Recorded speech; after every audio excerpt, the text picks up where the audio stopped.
Hi there, it's Ruth at Artful Stampin', and it's the 25th of the month. This is the last one before Christmas. Oh my goodness, I can't believe I've been doing these all year. Anyway, so for the last 10 months, I've been doing a video on the 25th of the month and trying to make it Christmassy so that you could get ahead with some of your Christmas projects. Anyway, so today we are going to be making this cute decoration here. Now, I have seen it around, I've seen it on Pinterest and things, but I've not seen it done exactly how I'm going to show you today. It's one of those things that when you first look at it, you're like, whoa, how do they do that? That's so cool. And then basically, once you're shown how to do it, you're like, oh, is that it? Okay. Anyway, it's really good fun. And I've gone and dressed it up a little bit with adding some of our fabulous ribbon as well. So I'm going to show you exactly what you need for this. You need to have a 2-inch circle punch and the medallion flower punch. Okay, that's all you need in terms of punches. Then you need a pair of snips, okay, and some scrapbooking papers from Stampin' Up, ideally, because ours just seems to be the right weight for using it. I mean, you can use cardstock as well, but this paper actually holds its weight fine. You don't need to use anything much too thicker. And then for the central part, punched out with the medallion flower punch, just our normal cardstock. So this is crumb cake, and this is actually stamped out of our note card paper because I had one that I damaged and I didn't want to waste it. So this is our crumb cake from our note card paper, and this is just real red. Right, so let me see if I've got enough punched out here to get going. Let's see, you need 4 punch outs. So I've got 3 of those that are the same. Now you can do them all the same, or you can do them mixed. It's up to you. I guess if you're doing it with kids, they might not be so kind of pedantic about making sure that they're all the same. I just saw one of red, and I've just disappeared. Where's it gone? Oh, there we go. Oh, maybe I flipped it over, that's why. Oh, that's the great thing about the double-sided paper. Yes, and of course the paper does have to be double-sided because you're going to see both edges. Oh, this is one in another colourway. I did do a few, you see, and I'll show you those. I'll show you a few more in a minute. Okay, so you need 4. And all you do is you fold these in half. Now, some of the design might have to go in a certain direction, so bear that in mind when you fold it in half. Fold them in half from top to bottom of your design. So just fold them in half, fold them in half. And this is a fabulous thing just to, when you're watching, your Christmas movies, it's that kind of season. Now it's getting darker, earlier at night, just to kind of snuggle up with some hot chocolate and a Christmas film, and maybe do a little bit of crafting. You don't have to have a huge tray of lots and lots of craft products.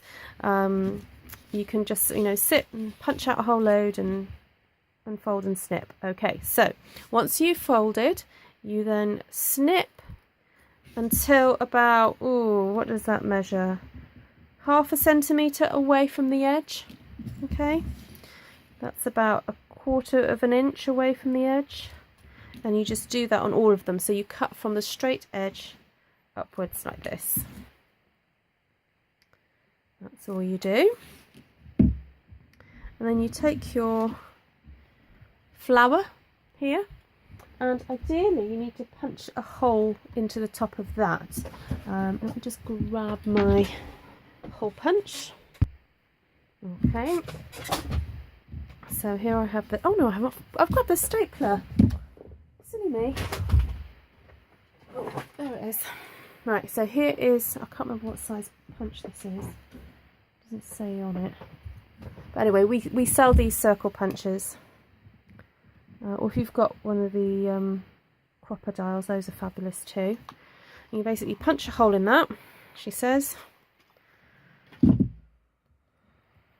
didn't hear the click then. Normally it kind of clicks. Oh well. Okay, so then you get your flower and you get your slit and you pop the petal into the slit like that, and then you open up paper and you slot it in between the petals like that. Okay, so I'm going to use the different colour now so that we haven't got two colours next to each other. And you see how easily they slot into like that. What am I on next? Red.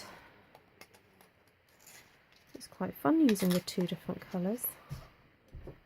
All the other ones I've done exactly the same, so it's quite nice to see what it looks like in a different way. And that is it, ladies and gentlemen.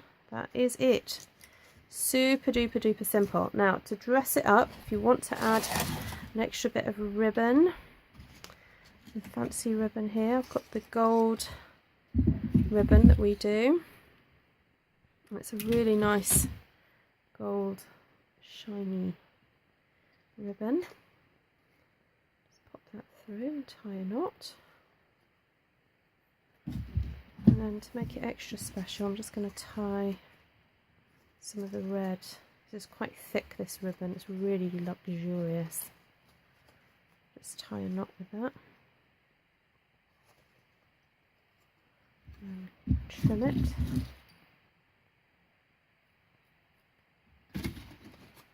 And then you can kind of arrange it once you've got it on there, you see. Figure out which direction to go in. Ah, that direction. You can kind of wiggle it and pull it and get it to sit how you want it to sit. There we go. Right, so where's the other one that I did earlier? Oh, here we go. Here are all the other ones that I made. I did these last night in front of the telly, watching a programme on Netflix with my mother. It was very good fun. Right, so there we go. That's another one. So that's all the red and green. And that's red and brown. And that's the one I just did. Okay. So there we go. Have fun making these. And I'll see you soon. Well, it will soon be Christmas. So I'll have to do something extra special for that day. But anyway, in the meantime, if you like what you see, do subscribe, and if you want to purchase any of the products you've seen today, go to artfulstamping.co.uk and click on shop. And don't forget, please don't forget to use the hostess code, because that way I can send you a free gift next month. Okay, bye bye.